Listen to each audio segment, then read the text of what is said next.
Every neighborhood has a heartbeat, a place that represents the cultural epicenter of the area at its core. In Boston's historic North End, that place is Boston Barber and Tattoo Company. Boston Barber and Tattoo Company has become home to A-list Boston celebrities like Gordon Hayward, Milan Lucic, Brad Marchand, and Aaron Baines. Boston Barber and Tattoo is more than just Boston's most well-known corner barbershop. It's also a tourist attraction for the hundreds and thousands of people that visit the North End throughout the year. Boston Barber and Tattoo, a North End landmark that represents the cultural epicenter of the area at its core, located at 113 Salem Street.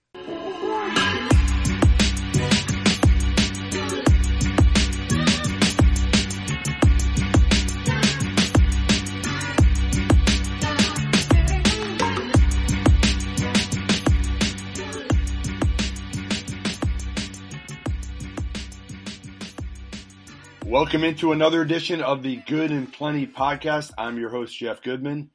And if you can tell, my voice is kind of shot here. I've been feeling a little under the weather the last week or so, but going to try to gut it out here.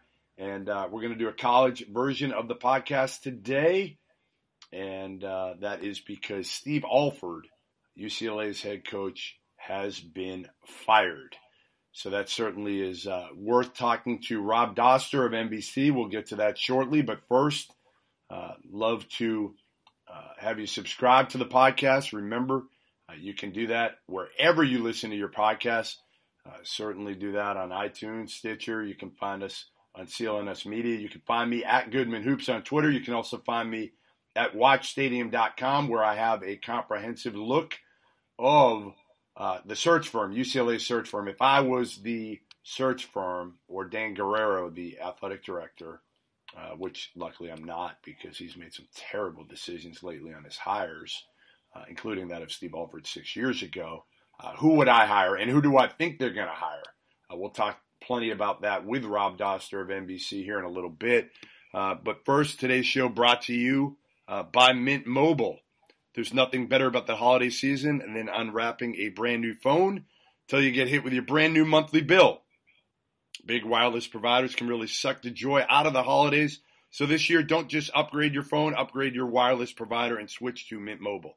For a limited time, Mint Mobile offering the best holiday deal in wireless you've ever seen. 3 months of service for only $20.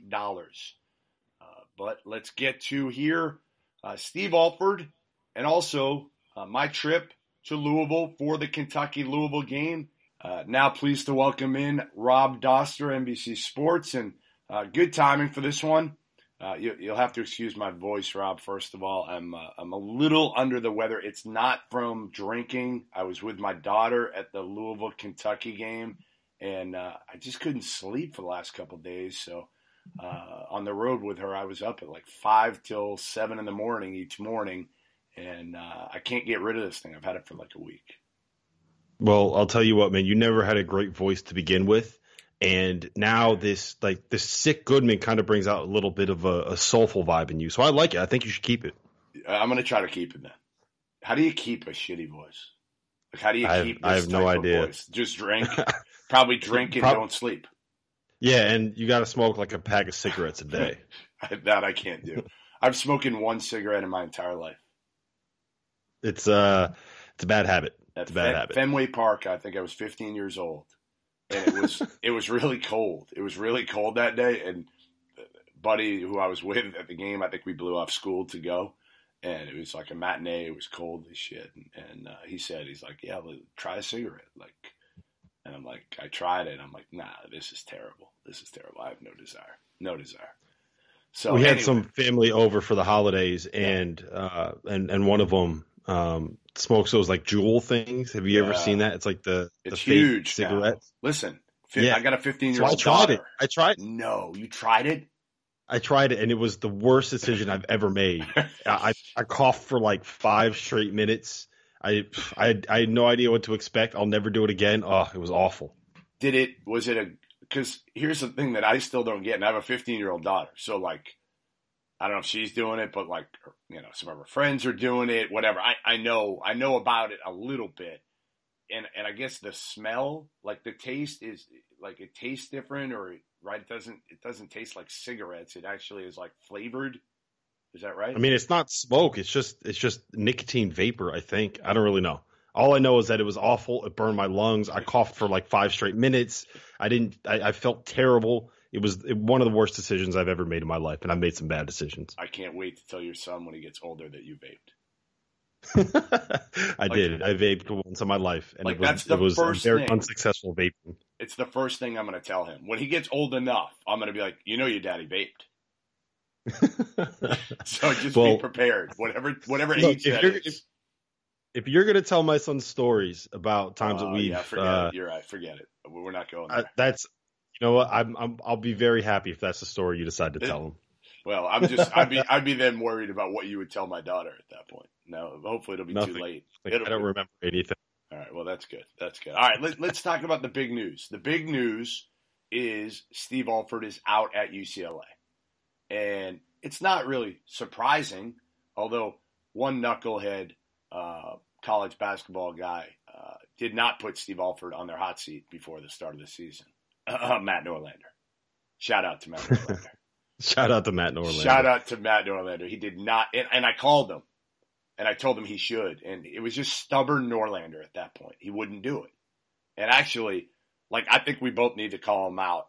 We'll do it on Twitter. We'll call him out. So by the time you hear this podcast, he'll already be called out on Twitter for not having Steve Alford on his hot seat, and he's gone less than 2 months into the season for nothing else besides losing games and losing his team. This team was as soft as it got. I mean, I saw him. I've seen him 3 times this year. Twice in Vegas when they got crushed by Michigan State in the first half. I mean, it was awful.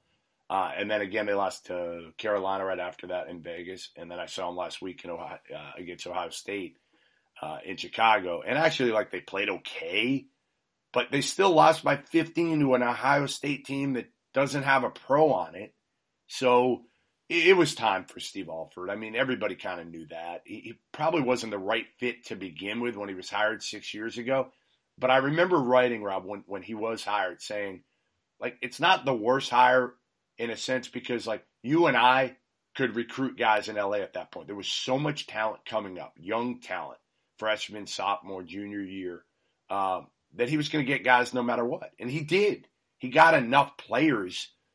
He just didn't get enough out of them.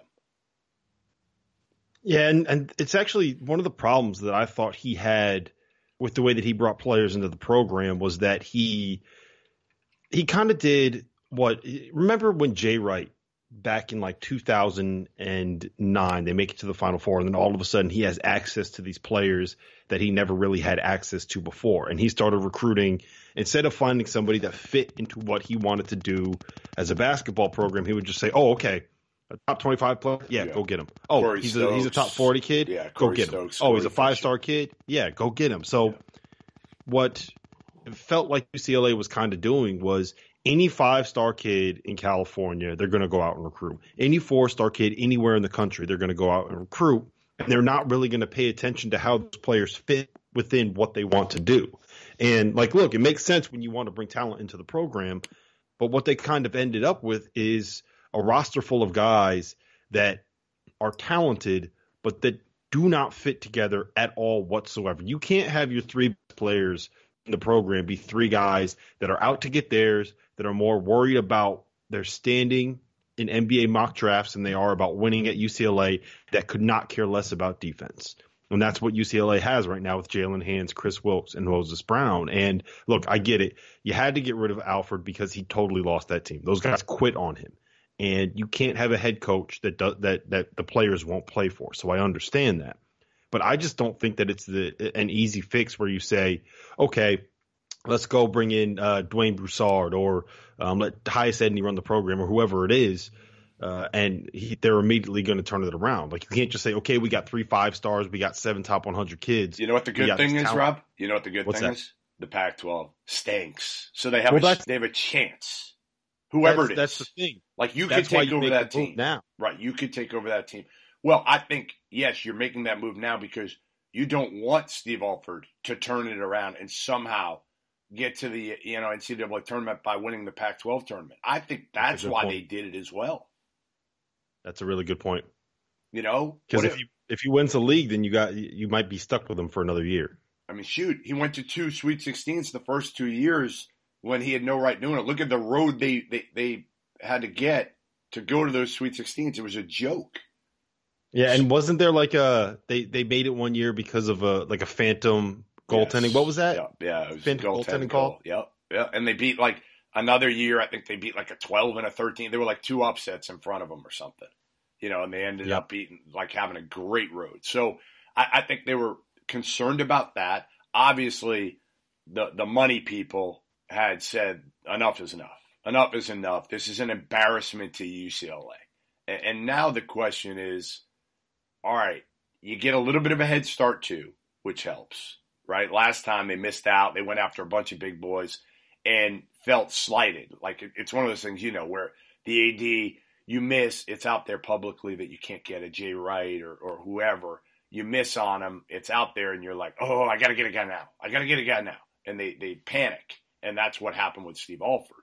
This time, I think they feel like, okay, if we do it now, we can do our due diligence early. We can find out that Tony Bennett's not going to take the job. And Billy Donovan's not going to take the job. And neither is Mike Brave for the most part. I talked to a source who said he's a major long shot.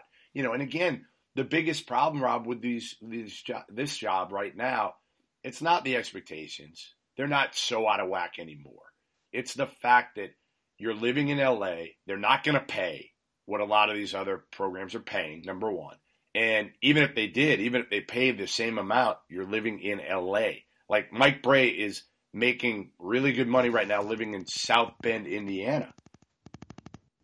If he goes to L.A., you got to double his salary based on the cost of living.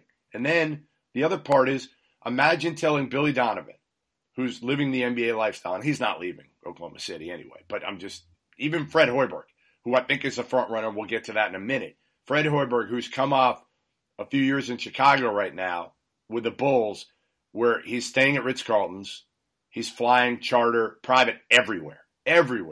And you go to UCLA, where they rarely, under special circumstances, is the only time they charter. That's going to be a hard sell for certain guys.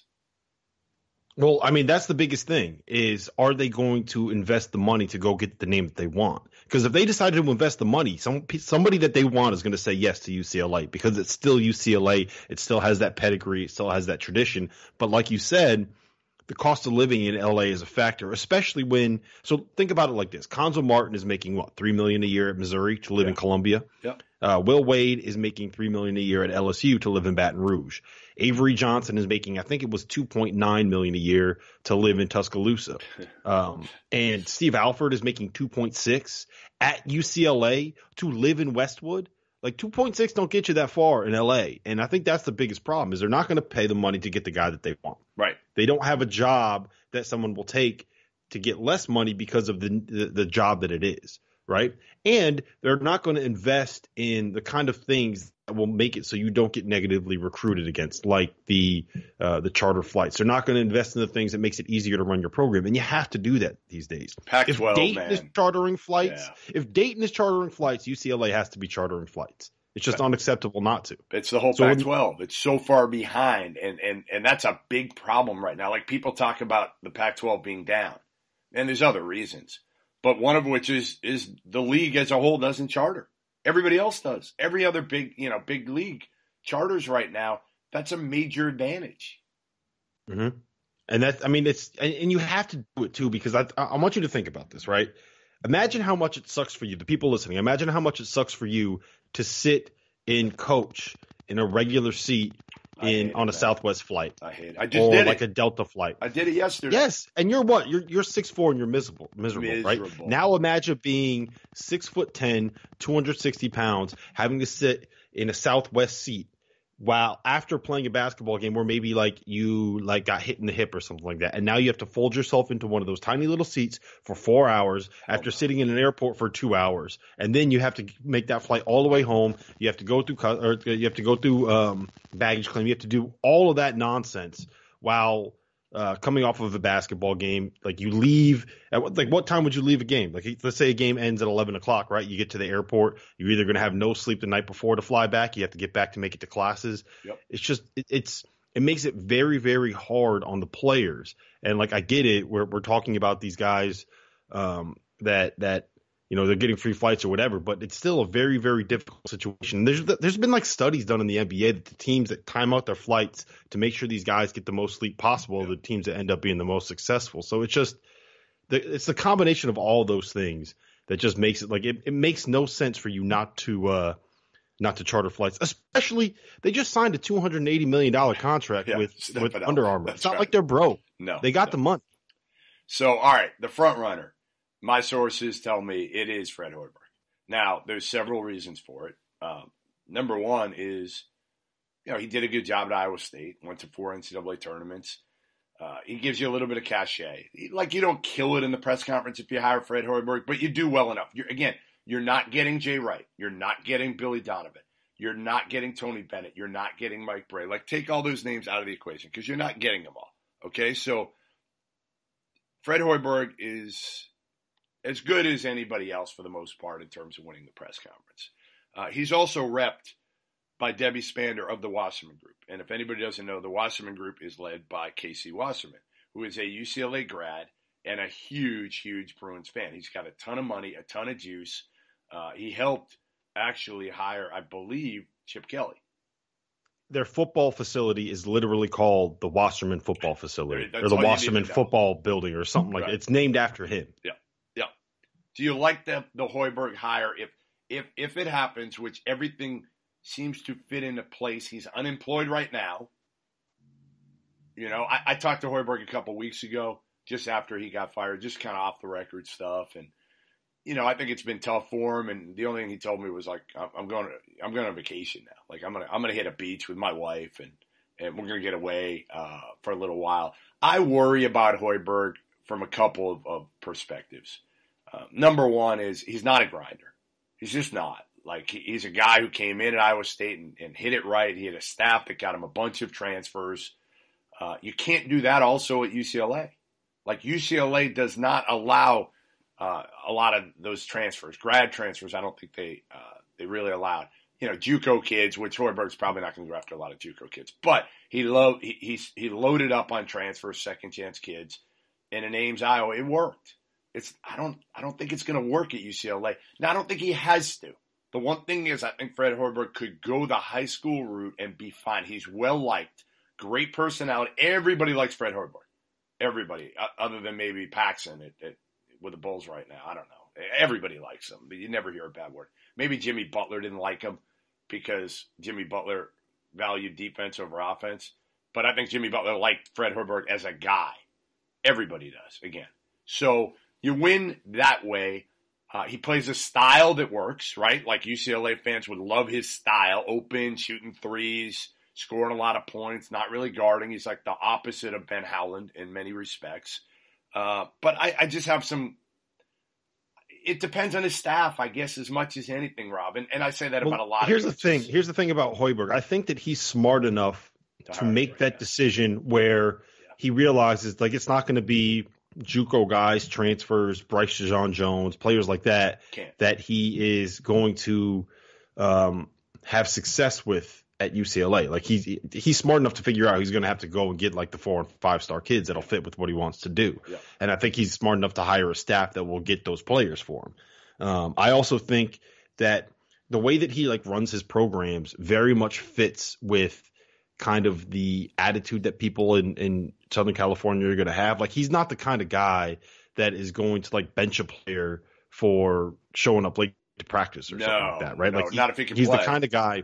Yeah, he's the guy. He's worried about whether or not you can play and whether or not you're going to do what he wants you to do on a court. And generally speaking, the way that he coaches, which is about beating teams like 95 to 85, not really caring about defense, that's the way the kids in LA want to play. So I think that makes sense as well. And he's got that chill personality. Quick break to tell you today's show is also brought to you by Mint Mobile. There's nothing better about the holiday season than unwrapping a brand new phone until you get hit with your brand new monthly bill. Big wireless providers can really suck the joy out of the holidays. So this year, Don't just upgrade your phone, upgrade your wireless provider and switch to Mint Mobile. For a limited time, Mint Mobile offering the best holiday deal in wireless you've ever seen. 3 months of service for $20. Mint Mobile's holiday deal is here only for a limited time. $20, 3 months of wireless service with 5 gigabytes of 4G LTE data each month, plus unlimited talk and text. Use your own phone with any Mint Mobile plan. You can keep your old phone number along with your existing contacts. Mint Mobile runs on the nation's fastest, most advanced LTE network. And if you're not 100% satisfied, Mint Mobile has you covered with their 7-day money-back guarantee. Take advantage of this Mint Mobile holiday deal. 3 months of wireless for $20. Get the plan shipped to your door for free by going to mintmobile.com/good. That's mintmobile.com/good. 3 months of service, $20. mintmobile.com/good. Like yes, that fits LA too. He looks the part, doesn't he? Doesn't he even look the part? Yes, he does. It makes sense, man. Like I understand why all those dots are going to connect. And do you like it? Is that who you'd hire? Well, the guy that I would hire is probably not hireable at this moment, and you could probably guess who that is. Rick Pitino. Rick Pitino. Yes. All right, so let's go with Rick Pitino, and I'm with you there. I put his name in there, and I said he's under the category of can't go there yet. And, you know, you can't from a PR – I think UCLA from a PR standpoint it would be hard right now, right? Rick Pitino's in Greece. You couldn't get hired anybody else. Nobody else would hire him. And I think the biggest thing – and I was just in Louisville the last few days. The biggest thing is the whole NCAA thing isn't done yet. So if like UCLA called over to the NCAA and said, hey, can we hire Rick Pitino? Is he in the clear? They would be like, he's not. He's not. Right. No, we haven't finished. We talked to Brian Bowen, but we haven't been able to talk to Brian Bowen's father. We don't know the allegations involving like Kenny Johnson. I think there were some allegations within the trial, right? So I think there's still – that door is still open right now. And I've said this. Like, I think Rick Pitino gets another college job when the door is closed. Like, when the NCAA says, all right, Louisville, you're done. This is your penalty. And Rick Pitino wasn't involved or was involved to this level. Then you have all the information. You can hire Rick Pitino. But I think if you're UCLA, you can't roll the dice on Rick Pitino right now. I mean – Here's the argument that I would make. Rick Pitino was what, like 67 years old, something like that now, 68. Yeah, somewhere in the how many 60s. How many more years is he realistically going to coach? 5, 6, 7 more years, something like that, right? How long is this NCAA process going to take before they actually are able to start handing out the penalties? So you're halfway through what his probably tenure would end up being by the time they start handing out the penpenalties, but right? But you want to hire a guy like that. Okay, so then I'll and I talked to somebody. Me, personally? I would. Like, here's the thing. Like, I'm not necessarily worried about the stuff that happened with that program, right? Like, the stuff with Brian Bowen, he just happened to be dumb enough to work with a guy to get Bowen that was dumb enough to get himself caught up with the FBI, right? It's not like what happened there was anything – like out of the realm of normal when it comes to college basketball recruiting. And the other part of it is I would say that Pitino was like one of the 5 or 10 best basketball coaches that we have right now, at least 5 guys that you hire in the college ranks. Absolutely. So you're going to get him and he's going to win, and he's not necessarily doing anything different than happens in any other program. Now the stuff with the hookers and the strippers, like, look, I will go to my grave saying that Pitino had absolutely no idea that was happening. It's a bad look for the program, and it kind of is unfortunate for him and fortunate for people like us that it happened to someone like Pitino, because it makes it very easy to make jokes and very easy to talk about and very easy to connect all that stuff together. But I don't think he knew about that. So that's not something. He should have. Listen, whether he knew or not, and we're not going to go into that. But in my take, he should have known whether he knew or not. But the big thing for me, and what I was getting at, and I don't think you understood the question, was if you're UCLA, would you rather hire a guy that you think this is an end job and he could be there for 15 years, or are you just plugging the hole for 5 years? And if you're doing that, if that's what you want at this point, you can go Rick Pitino. My take is, and the guy who I would hire is Bobby Hurley. It is. Ooh, that's a good one. That's a good one. He's 47 years old. He could give you 15 years. He's got that energy, that screw you mentality that I think is much needed at UCLA right now because there's so much apathy right now. Like, they don't care. Like, you bring in Bobby Hurley, you win the press conference more than if you brought in Fred Hoiberg, by the way, because you're bringing in a guy who won 2 national titles as a player at Duke. So you got the Duke national championship thing. You got the name. You got the kind of ferocity, like just that screw you, I'm going to outwork you, which I think helps. Now, again, would he get into trouble at some point? Like pick up a couple technicals, get thrown out? Well, and people say, well, that's not really how you should act as a UCLA head coach. I don't know. I don't care. Like, if I'm a UCLA booster and I'm putting the money in, I don't care. I just want to be relevant again. I want to win at the highest level. And this dude has made Arizona State relevant the last 2 years, which is really hard to do. The one thing that I would worry about with Bobby Hurley coming in is his teams, they have a little bit of a tendency to fall off at the end of the year, right? And I don't know if that's just 1 year. Well, 1 year, and then this year, maybe it's just a small sample size, but you beat Kansas at home, and then you turn around and lose to Princeton at home, right? So I'm worried about that. Would be something that would concern me. But I'll tell you this much: they would never have an issue with lack of effort.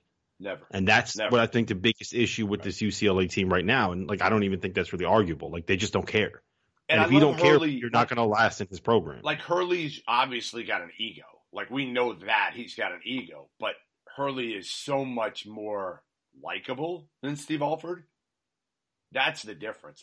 Hurley, people would love Bobby Hurley because he's still a man's man, right? This is a dude who drinks Red Bull before, at halftime, throughout games. He'll drink Red Bull. And you just watch him on the sideline and you're like, all right. Some people, you hate him if you're playing. That actually makes a lot of sense when you watch him coach, that he drinks a lot of Red Bull. Yeah, I did it. I did it with him a few years ago. We did a deal. I drank 3 Red Bulls before the game. I think he drank 2 before an NCAA tournament game. Oh, I mean, he's out of his mind. But again, I think that's what UCLA needs. So, to me, and he's 47. Mike Bray's 59. Rick Pitino's 66. Fred Hoiberg's, I don't know how old Fred is. Fred's got to be, in his early 50s? Somewhere around there, yeah. Right? So, Fred Hoiberg, okay. I can get behind Hoiberg as long as I see what his staff is. That's how I can get behind Fred Hoiberg. I want to wait and see who he ends up hiring. And Matt Abdelmassih is a guy who he had at Iowa State who brought in all those transfers. Hoiberg's 46 actually, so he's younger than Hurley. So Hoiberg is only 46. Yeah, wow. Isn't that crazy? It's kind of crazy. Wow. So I like it. Couple other names, that people have hit me with that try to kind of tell people why they're probably not going to, Earl Watson.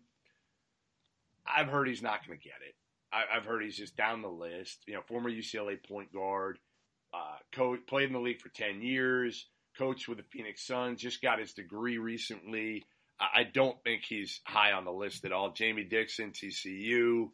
Cal LA guy, former Ben Howland assistant at Pitt. I don't think that helps him. I'm not sure he really fits. The one that everybody's hitting me with that's oh yeah, Eric Musselman. And I'm listen, Eric Musselman would walk from Reno to Westwood. If you said to him right now, hey Eric, the only way you can get the job, you take it, but you got to literally There's 2 issues with Musselman. Yep. The one is the transfer thing. Yep.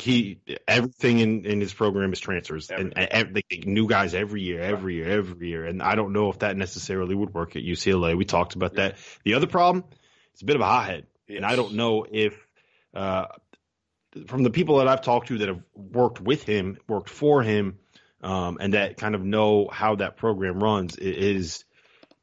If you are having issues with players not liking Steve Alford, then you're probably going to have issues with players not liking Eric Musselman. He's intense. Let's just put it like that. Yeah, and he's actually mellowed on the sideline. I've seen them play 3 times this year in person. He's definitely mellowed. You want to know why? He probably heard that he has a little bit of a reputation for being a hothead. He's on his best behavior. Damn right. I think that's a big part of it. I think the agents, I believe his agent is Jordan Béziant, the same agent who had Danny Hurley. And I think Jordan Béziant probably told both those guys, hey, you got to, if you want to get a bigger job, you got to chill a little bit. And Muss has been way better. You know, he also, and this was 10 years ago, more than 10 years ago, but again, it could hurt you, is he had a DUI, you know, back when he was the head coach of Sacramento Kings. Is it a game changer? I don't know. But again, I think there's some red flags there with Musselman, and everybody's saying, well, you know, Musselman to UCLA is the natural one. It's the easy one. I think from Muss's standpoint, yes, he would take it in a heartbeat. I think the issue is whether UCLA would take Eric Musselman. Yes, 100% agree with that. The one point that I would make, though, back to I just want to say one more thing about the Rick Pitino hire. Yep. Here's what my thinking and what my logic would be. Is right now, if you're UCLA, you're a top 5, top 6 brand in the sport, but you can't get Tony Bennett to say yes. You can't get Jay Wright to say yes. You can't get Mike Bray to say yes. I think Billy Donovan's in a different category just because he's an NBA coach these days. But if you get Rick Pitino, right, and let's say that over the course of the next 3, 4, 5 years before he retires, before whatever happens, he's able to get UCLA back to, you know, what they were in those first couple of years that Ben Howland was there, back to being a top 10 team year in and year out, back to being the kind of program that UCLA thinks that they are, if that makes sense. Once he gets you there and once he decides to move on, that might be when you're able to call whoever the next Tony Bennett is or whoever the next Jay Wright is in 6 years and actually get them to answer the phone and say yes. Because think about it like this. The coach at Virginia is saying no to the opportunity to coach at UCLA, and that should not happen if UCLA is what UCLA thinks that they are. They got to pay up too. I mean, that's the other thing, Rob. They got to pay. They got to pay $5 million. They're not going to pay $5 million to get. You know who would take UCLA at less than $5 million at a cut rate salary? Who? Rick Pitino. Yeah, absolutely. Of course you would. But again, you just can't. I don't. You might be able to get him for White King Jones' salary. What do you think he's making in Greece right now? I think I saw it. What's he make? He's making not a whole lot, right? I would guess. I mean, if we're talking in euros, like 500,000 euros or something? I don't know, for like half a season. It can't be that much. How about did you see the video of him in the huddle during the first game? First game, this dude has coached these kids, the Nick Kalaithises of the world in Langford, who played at Kansas. And, you know, I've been texting with some of these guys. I think he coached them for like 1 or 2 practices. And this dude is lighting them up in the huddle. And I'm like, oh my God, like it's amazing to me again, but you go in and that's how you've coached your entire career. And you're like, I'm not changing that. These are, you know, these aren't, I mean, it just shocked me. It shocked me. I don't know why. It was quintessential Rick Pitino because like his face was all contorted and his head was kind of tilted to the side a little bit. The New York accent was flown out. It was awesome. I mean, honestly, like I thought about being like to stadium, like, will you send me to Greece? Yeah, send me to Greece for like a week just to watch this whole thing. It'd be way better. A year ago, I did Lithuania. It would be way better. Greece would be way better than Lithuania. I'll tell you that much. I know. I went to Athens 2 years ago. So I'm already familiar. I know the lay of the land. It would be, maybe I'll look into how much a flight costs to Athens to shoot over there. That would be, it'd be a fun one. I would assume somebody is writing a story and some media person has to be in Athens, right? They got to be. It may be a hell of a story, especially after watching that. It would be. All right. And, and we know Rick Pitino very much likes that media coverage, so you could have all access. Well, how about this? So I go out to Louisville in perfect segue. I go out to Kentucky, Louisville, and I do an all-access deal on Chris Mack in Louisville leading up to his first foray into that Louisville-Kentucky rivalry. And Rick Pitino never, ever, ever allowed anybody access going into any game in his career, like real access, real like video. I don't even know if he allowed like written stories to be done, all access. So this was kind of the first time anybody had done this, and we'll have it next week. We'll have it out of again, the whole deal, it was fun. It was fun to do, and it was fun for me too. It worked out well because I brought my daughter, and she's been to a million of the neutral site events, right? All the tournaments over Thanksgiving. I always bring her and my wife to all those, and we actually went to Chicago last week and they saw the doubleheader there, Ohio State, UCLA, and Kentucky's win over Carolina. But my daughter had never been to a venue like this with that type of atmosphere. So I wanted her to see it. She's a freshman in high school, and I just figured the more I'm going to be able to give her of those type of atmospheres before she makes her college decision. Because right now she's like NYU and she's a theater music girl. And I just want her to see the other side. I'm gonna try to bring her to a Big Ten or football game maybe next year so she could see that. So the atmosphere was absolutely phenomenal as usual. Louisville, Kentucky game. If you haven't been, try to go. It's amazing. I mean, it's amazing. It's fun. And Kentucky, man, again, I don't know if Kentucky's that good yet, because I can't tell if it was Carolina being that bad in Chicago, and then Louisville just talent-wise isn't very good. What Chris Mack has done is pretty impressive because they're just not very good. They're not deep. They've got small guards. They've got some lower IQ players.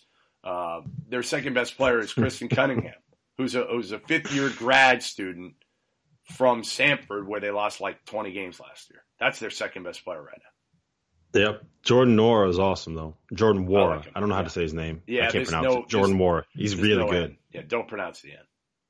I don't think. Or if you pronounce it, just pronounce it a little bit, like Jordan Nwora. Just cover yourself. A little bit of the end may work, but just go hard on the W there. Yeah. All right. Well, I appreciate your pronunciation tips. You got any other for me? I'm trying to help you there. So, Kentucky, are you back? Are you I picked them to win the national title. I'm not quite all the way back, but I'm yeah, they could beat Tennessee in a month whenever they play. They could beat Auburn in a month.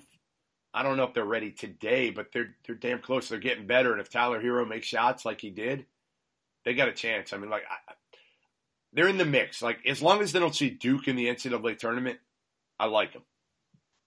Yeah, I wouldn't even be that worried if they did see Duke. I think that this is a team with.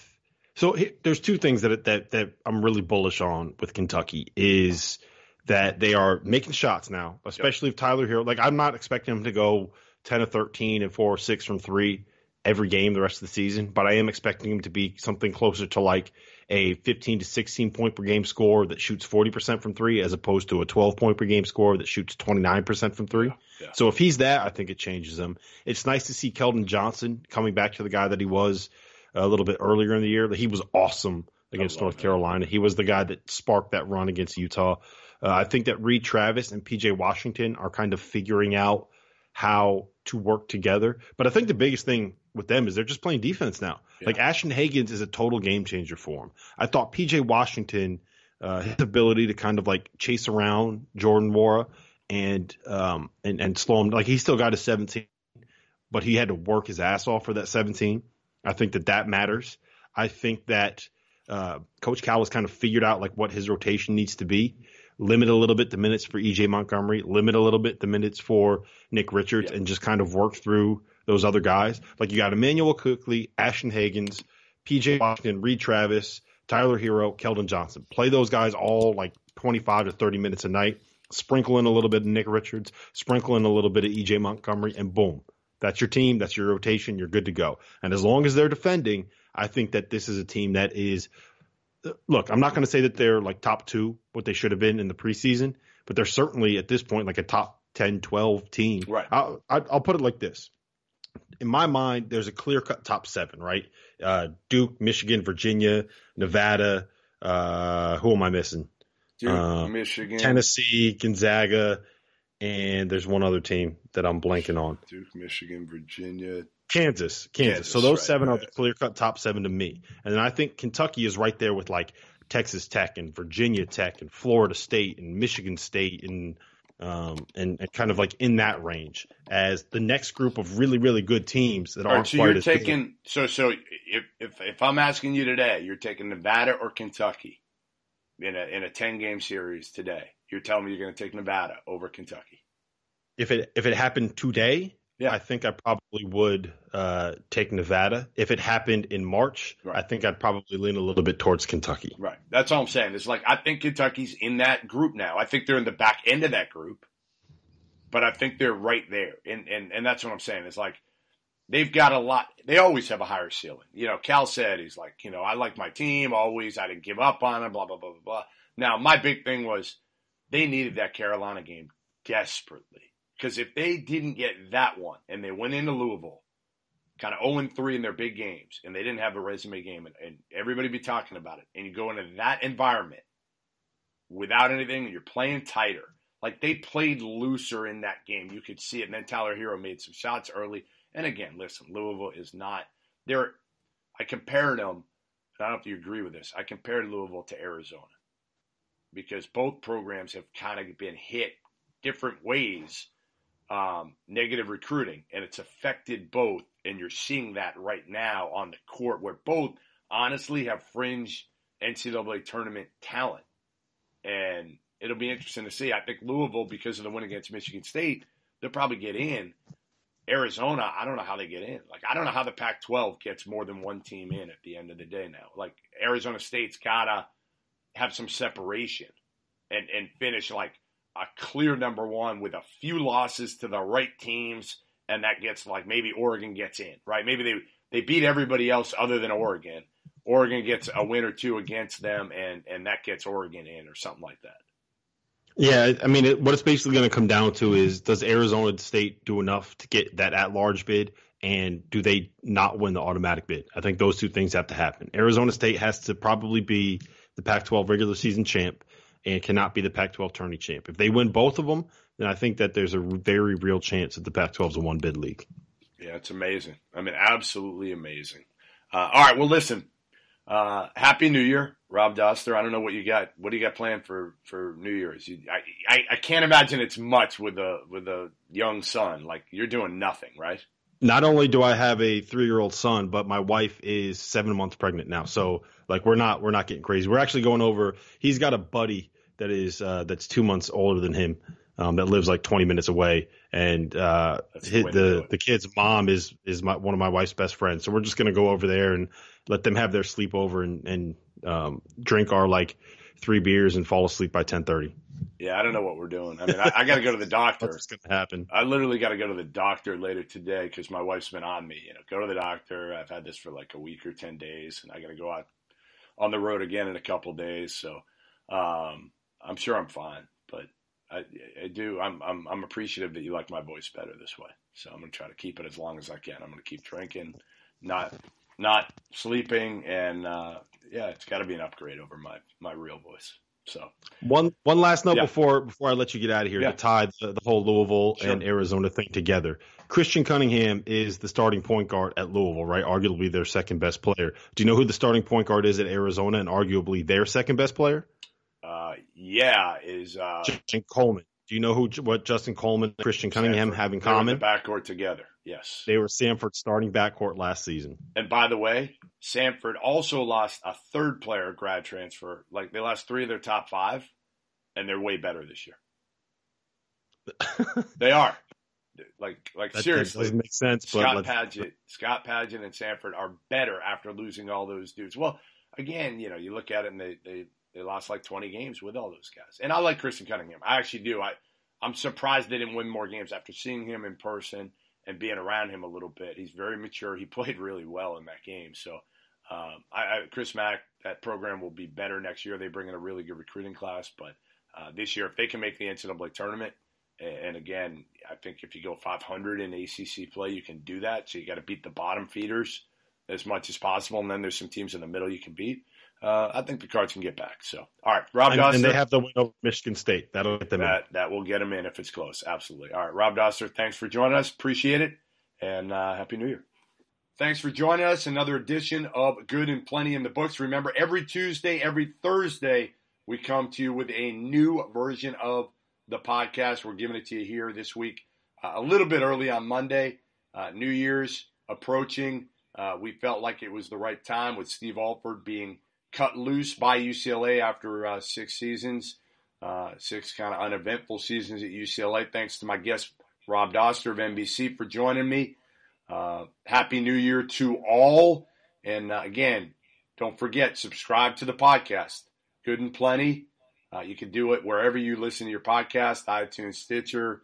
You can find us in CLNS Media. You can also find me on Twitter at Goodman Hoops and at watchstadium.com. So again, happy holidays, happy New Year. Thanks for joining us and for another edition of Good and Plenty. Hey sports fans, I'm Coach Nick of the B-Ball Breakdown podcast on the CLNS Media Network.